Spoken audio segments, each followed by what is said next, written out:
नाज़रीन, अवामी न्यूज़ में खबरन जो सिलसिलो जारी है। इन वक्त असीं तव्हांखे खिपरो खां ख़बर ॾींदा हलूं त खिपरो लॻ लुणखाण में वज़ीर आज़म इमरान खान पारां एहसास कफ़ालत सेंटर ते 12,000 मिलण जो सिलसिलो जारी है। जॾहिं त सेंटर ते मुसलसल रश इंतज़ामिया SOP ते अमल न कराए सघी, जॾहिं त सेंटर में एजेंट माफ़िया सरगर्म 1,000 खां 2,000 रुपया कटण जो इंकशाफ थियो। इंतज़ामिया अॻो निंड में सुतल सेंटर ते अञा ताईं को बि मुक़रर ऑफिसर दौरो न कयो, न वरी को इंतज़ामनि जो जाइज़ो वरितो वियो। जेके एजेंटनि खे पैसा ॾियनि था उन्हनि जा पैसा मिली वञनि था, जेके पैसा एजेंटनि खे नथा ॾियनि उन्हनि जा वरी आङूठा मैच नथा थियनि। जॾहिं त सेंटर में इंतज़ामिया पारां न पीअण जे लाइ साफ़ पाणी जो बंदोबस्तु कयल आहे, न वेहण जे लाइ को शामियानो लॻायो वियो आहे। जॾहिं त सिंध हुकूमत पारां कोरोना खां बचण जे लाइ एहतियाती तदाबीरुनि ते ॾिनल हिदायतनि जी ख़िलाफ़वर्ज़ी कई पई वञे, मुस्तहक़नि खे हजूम जी सूरत में विहारियो वियो आहे। जॾहिं त मुल्क में कोरोना वायरस जा केस ॾींहों ॾींहुं वधजण लॻा आहिनि, अहिड़ो अमल रहियो त हिते बि कोरोना वायरस फैलजण जो ख़दशो वधी सघे थो। हुकूमत पारां ॾिनल SOP ते अमल दरामद कराए वञे, एजेंटनि खे गिरफ़्तार कयो वञे ऐं हिननि जे ख़िलाफ़ कानूनी कार्रवाई कई वञे, जीअं मुस्तहक़नि खे पंहिंजा पूरा पैसा मिली सघनि।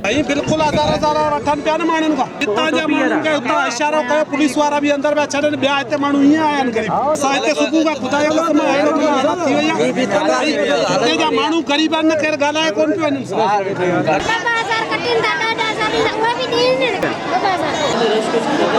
कितने सेंटर लगा यहाँ? ये सिर्फ एक ही है यहाँ पे लुणखान। तकरीबन 2-3 सेंटर है, जैसे खाई है, डलियार है, यहाँ पर लगा दें तो ये रश कुछ कम हो जाएगा। यहाँ पर डिवाइस तकरीबन 8-10 डिवाइस होंगी।